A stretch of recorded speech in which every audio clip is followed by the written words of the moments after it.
Well, hi there.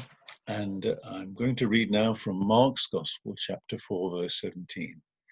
They have no root in themselves, but are for a time. Then tribulation arising or persecution on account of the word, immediately they are offended.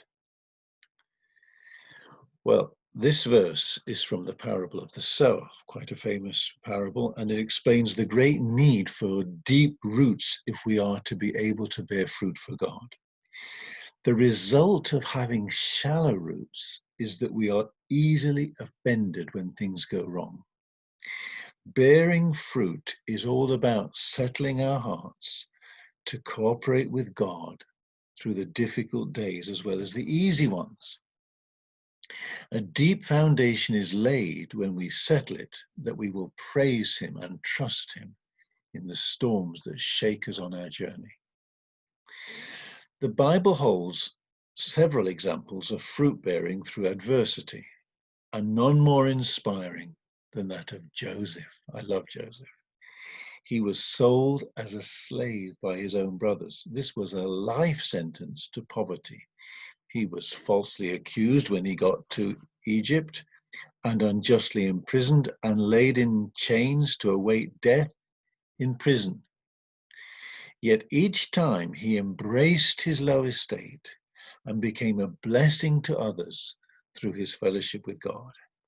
Everything he touched was blessed.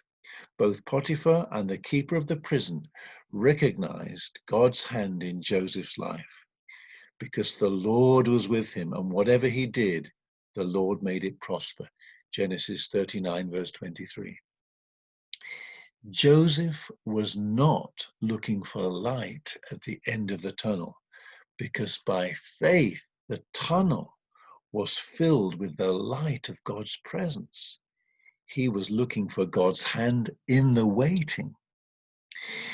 It's easy for us to think it was easy for Joseph because we know the end of the story. The truth is that Joseph could easily have sunk down in despair, thinking God had abandoned him and was not hearing his prayers. But he found God at every stage of his journey. There is no whiff of offense in his life. Perhaps he had days when he felt the stirrings of resentment and quickly repented. Through the trial, he kept a sweet spirit of confidence in God, producing a willingness to help and serve others. Joseph was not waiting for a future date when he would be free to bear fruit.